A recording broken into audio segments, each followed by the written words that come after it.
नमस्कार दोस्तों, target with PS Parihar channel में आपका स्वागत है। सुबह की इस वीडियो में ऐसी सूचनाएं होती हैं जो विभिन्न समाचार पत्रों पर छाई हुई होती हैं और विद्यार्थियों के लिए आवश्यक होती हैं। तो आइए शुरू करते हैं और देख लेते हैं कि आज के समाचार पत्रों में ऐसी कौन कौन सी सूचनाएं हैं। तो वीडियो जल्द से लाइक कर दें, शेयर कर दें। जिन छात्रों ने चैनल को सब्सक्राइब ना किया हो तो जल्दी से सब्सक्राइब कर लें ताकि आप लोगों को भी इसी तरीके की ऑथेंटिक अपडेट्स मिलती रहे।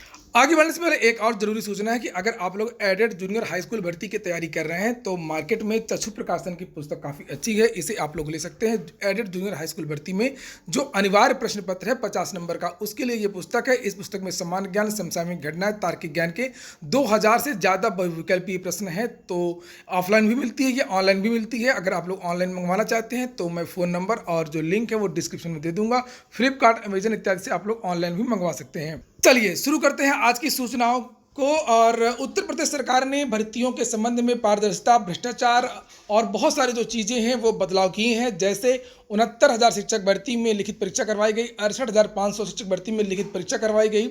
और इसी तरीके से समूह की भर्ती में साक्षात्कार को हटाया गया, टीजीटी की भर्ती में भी साक्षात्कार हटाया गया। और अब एक नया बदलाव हो रहा है और ये बदलाव है नियुक्ति प्रक्रिया को लेकर के। जैसे ही रिजल्ट आता है, विद्यार्थियों के शैक्षिक अभिलेख और चरित्र सत्यापन इत्यादि में बहुत देरी लगती है, जिससे नियुक्ति प्रक्रिया जो होती है वो लंबित हो जाती है। इसलिए अब विद्यार्थियों से केवल एफिडेविट लिया जाएगा और उनको नियुक्ति प्रदान कर दी जाएगी। आप लोगों को एक बात और बता दूं कि वीडियो को आप लोग पूरा देखा करें। बहुत सारी जो महत्वपूर्ण सूचनाएं हैं वो आप लोगों से छूट जाती हैं क्योंकि आप लोग वीडियो को स्किप करके देखते हैं, भगा भगा कर देखते हैं और बाद में उसी वीडियो में जो बताया जाता है उसी के बारे में जो कमेंट करके क्वेश्चंस भी पूछते हैं।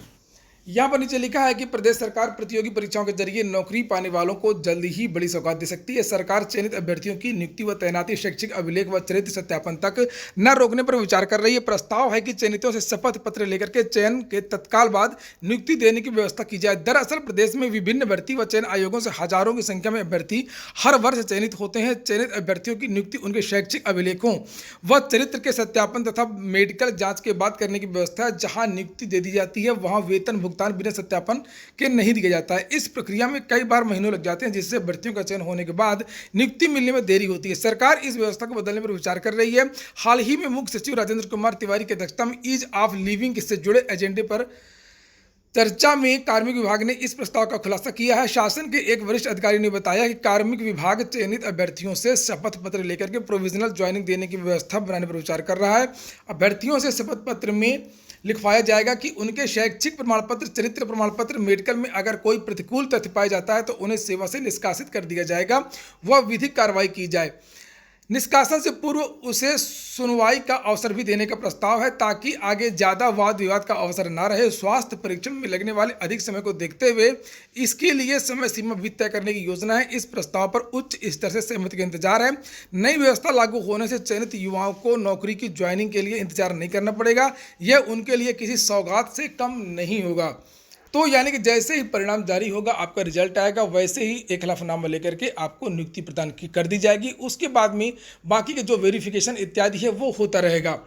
अगली सूचना है, एक दिन में 82,000 युवाओं को दिया जाएगा रोजगार। प्रदेश सरकार के 4 साल पूर्ण होने के उपलक्ष्य में राज्य के सभी 822 ब्लॉकों में रोजगार मेला लगाया जाएगा। सेवा योजना विभाग और जिला प्रशासन के सहयोग से 24 मार्च को एक साथ मेला लगाया जाएगा। मेले में हर ब्लॉक में न्यूनतम 100 युवाओं को रोजगार दिया जाएगा। मेले में हर ब्लॉक में न्यूनतम 100 युवाओं को रोजगार दिया जाएगा। हालांकि लक्ष्य 1,000 युवाओं को नौकरी देने का है। लखनऊ के सभी 8 ब्लॉकों में नौकरी देने वाले संस्थानों से संपर्क किया गया है।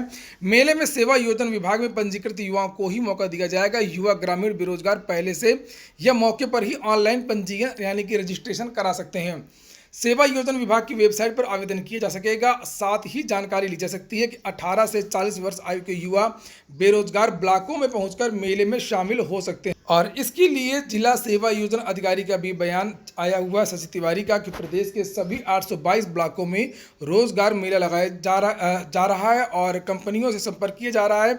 अधिक से अधिक युवाओं को रोजगार मिल सके, इसके लिए प्रयास किया जा रहा है। तैयारियां शुरू हो चुकी हैं। अगली सूचना है, एडेड जूनियर हाई स्कूल भर्ती की लिखा सहायक अध्यापक के एक पद पर 210 दावेदार। प्रदेश के 3049 अशासकीय सहायता प्राप्त एडेड जूनियर हाई स्कूल की भर्ती में सहायक अध्यापक बनने वालों के बीच कड़ी प्रतिस्पर्धा होगी। एक पद के लिए अब 210 से अधिक दावेदार हो गए हैं। प्रधान अध्यापक के पद पर प्रतिस्पर्धा अपेक्षाकृत काफी कम है। हजारों ऐसे भी अभ्यर्थी हैं जिन्होंने दोनों पदों के लिए आवेदन किया। परीक्षा संस्था आवेदकों की अंतिम संख्या 3,36,000 घोषित कर दिया है। शिक्षक भर्ती के लिए 3,62,000 ने रजिस्ट्रेशन कराया है। वहीं शनिवार तक 3,36,242 अभ्यर्थियों ने अंतिम रूप से आवेदन कर दिया है। अनिल भूषण चतुर्वेदी ने बताया कि 20,979 आवेदन ऐसे मिले हैं जो प्रधानाध्यापक पद के लिए हैं और उनमें 18,596 अभ्यर्थियों ने प्रधानाध्यापक व सहायक अध्यापक दोनों पदों के लिए आवेदन किया है, जबकि 2,383 ऐसे अभ्यर्थी हैं जिन्होंने सिर्फ प्रधानाध्यापक पद की परीक्षा देंगे। तो वहीं पर कुल मिलाकर के सूचना का मतलब ये है कि जो इस बार का जो कंपटीशन है वो काफ़ी तेज होने वाला, काफ़ी बड़ा होने वाला है। एक पद के लिए 200 लोग हैं और इसलिए आप लोग जो अपना सब्जेक्ट है उस पर विशेष फोकस करिए। समय बहुत कम है, जीएस बहुत ज़्यादा बदलाव आप नहीं कर सकते हैं। जीएस में करंट अफेयर्स, रीजनिंग आदि की प्रैक्टिस करते रहें, लेकिन जो आपका सब्जेक्ट है उसको जल्दी से जल्दी रिवाइज कर लें, वो आपका जल्दी कवर होगा। चूंकि इसमें जो 100 प्रश्न आना है वो आपके संबंधित विषय के आने हैं और 50 जो प्रश्न आने हैं वो सामान्य ज्ञान, जीएस, करंट अफेयर इत्यादि के आने हैं।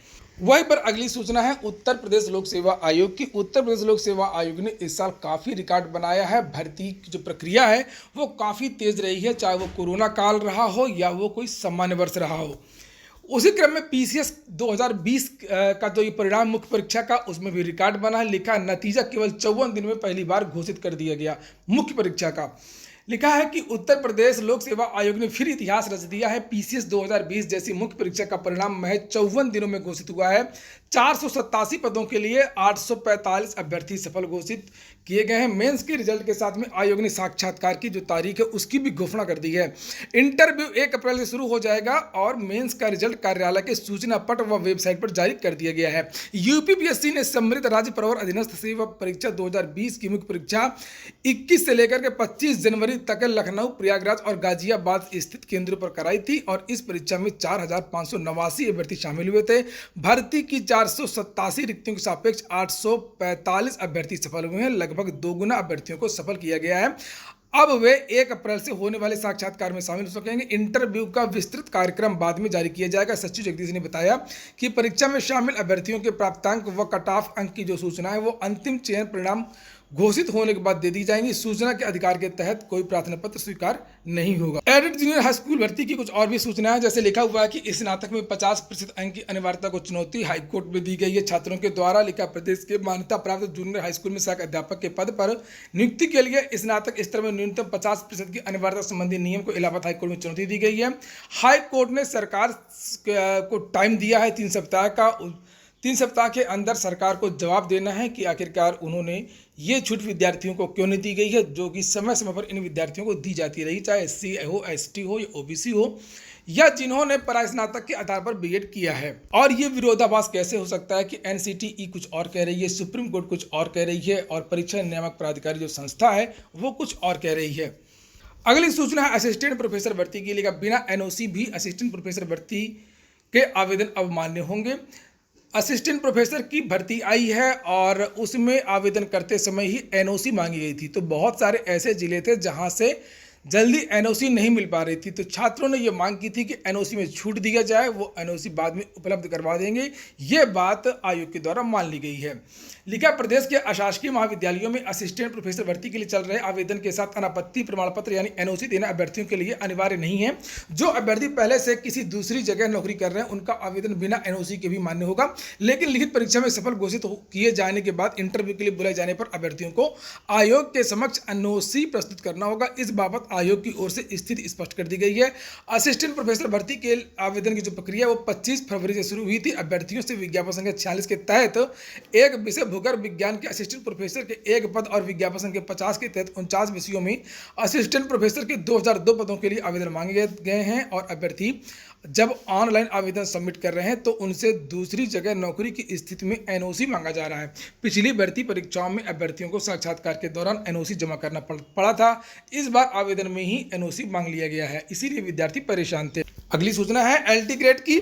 लिखा सॉफ्ट कॉपी के लिए आयोग पहुंचे अभ्यर्थी, हिंदी एवं सामाजिक विज्ञान के 2500 चयनितों की नियुक्ति फंसी है, अभ्यर्थियों ने सौंपा ज्ञापन।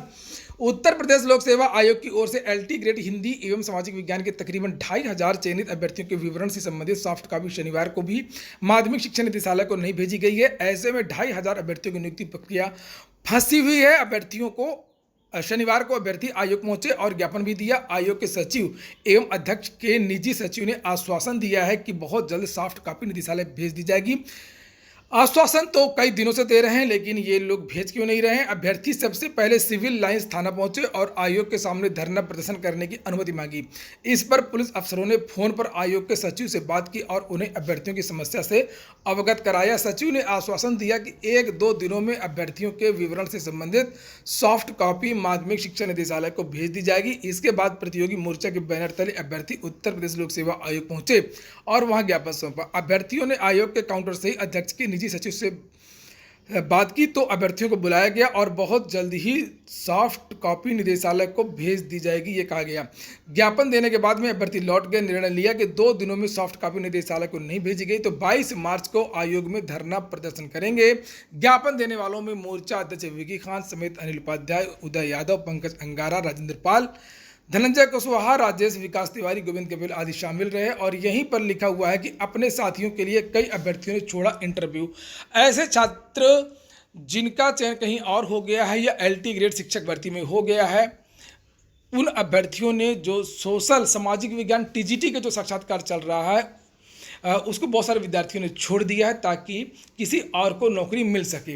लिखा है एलटी ग्रेड सामाजिक विज्ञान में चयनित कई अभ्यर्थियों ने टीजीटी पीजीटी सामाजिक विज्ञान का इंटरव्यू छोड़ दिया ताकि टीजीटी पीजीटी में उनके अन्य साथियों के लिए चयन के अवसर बढ़ सके। जिन्होंने इंटरव्यू छोड़ा है उनका चयन एलटी ग्रेड सामाजिक विज्ञान के लिए हो चुका है और उन्होंने टीजीटी पीजीटी के लिए भी क्वालिफाई किया है। इन दिनों माध्यमिक शिक्षा सेवा चयन बोर्ड में सामाजिक विज्ञान के अभ्यर्थियों का इंटरव्यू चल रहा है। छात्रों की ओर से सोशल मीडिया पर मुहिम चला करके अपील की जा रही है कि जिन अभ्यर्थियों का चयन एलटी ग्रेड सामाजिक विज्ञान में हो चुका है वे माध्यमिक शिक्षा सेवा चयन बोर्ड का इंटरव्यू छोड़ दें ताकि अन्य अभ्यर्थियों के लिए चयन के अवसर बढ़े हैं।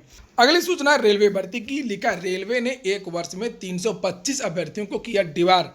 रेलवे में बहुत ग्रुप डी का सत्यापन चल रहा है और बहुत सारे जो छात्र हैं वो पकड़े गए हैं। उनकी जगह किसी और छात्र ने परीक्षा दी थी, बायोमेट्रिक मिलान हुआ और उसी में ये सब छात्र पकड़ गए। यानी कि लिखित परीक्षा किसी और विद्यार्थी ने दी थी, फिजिकल इन्होंने ही पास किया था। जब दोनों को मिलान हुआ तो इनको पकड़ लिया गया। अब ये जो विद्यार्थी हैं वो कभी भी रेलवे की किसी परीक्षा में भाग नहीं ले सकेंगे। लिखा रेलवे भर्ती प्रकोष्ठ द्वारा बीते 1 वर्ष के दौरान ग्रुप डी की भर्ती परीक्षा में फर्जीवाड़ा करने वाले 325 अभ्यर्थियों पर कार्रवाई की जा चुकी है। इन सभी को आरआरसी प्रशासन द्वारा डिबार करने की कार्रवाई की गई, यानी कि यह सभी अभ्यर्थी अब भविष्य में रेलवे की किसी भी परीक्षा में शामिल नहीं हो सकेंगे। दरअसल आरआरसी प्रयागराज की ओर से ग्रुप डी के लेवल 1 के पदों पर भर्ती प्रक्रिया के लिए तृतीय दस्तावेज सत्यापन का कार्य किया जा रहा है। इसके 2 चरण पिछले ही वर्ष हुए थे, जबकि तीसरा चरण 15 से 19 मार्च को हुआ। इस जांच प्रक्रिया में आरआरसी को ऐसे बहुत सारे छात्र मिले जिनके स्थान पर लिखित परीक्षा किसी दूसरे अभ्यर्थी ने दी और शारीरिक दक्षता परीक्षा में अभ्यर्थी खुद ही शामिल हुआ। हालांकि ये सभी अभ्यर्थी फिंगरप्रिंट की जांच में आरआरसी प्रशासन द्वारा पकड़ लिए गए। आरआरसी के चेयरमैन अतुल मिश्र ने बताया कि एडवांस टेक्नोलॉजी का प्रयोग होने की वजह से भर्ती परीक्षा में अगर कोई फर्जीवाड़ा करता है तो वो आसानी से पकड़ा जा सकता है। इसके बाद में कुछ अन्य सूचनाएं हैं, जैसे कि T20 जो सीरीज है वो भारत जीत गया है 3-2 से। पहला मैच भले ही भारत हार गया था, उसके बाद में भारत ने बढ़त बनाई और कल जो विराट कोहली ने 80 रनों की नाबाद पारी खेली और रोहित शर्मा ने भी 64 रन बनाए और भारत ने ये सीरीज जीत ली। वहीं पर महिला T20 की अगर बात करें तो महिला T20 में भारतीय महिला जो टीम है वो हार गई है अपने पहले ही मैच में और ये जो मैच है वो दक्षिण अफ्रीका के खिलाफ हो रहा है। वहीं पर अगर आपसे किसी प्रतियोगी परीक्षा में पूछा जाए कि जम्मू कश्मीर में किस नदी पर विश्व का सबसे ऊंचा रेल पुल बन रहा है तो याद रखिएगा चिनाब नदी पर विश्व का सबसे ऊंचा पुल बनाया जा रहा है, जिसकी ऊंचाई लगभग यहाँ पर लिखा हुआ है 359 मीटर है। वहीं पर अगर आपसे पूछा जाए कि विश्व में सबसे ज्यादा खुशहाल देश है कौन है तो वो है फिनलैंड।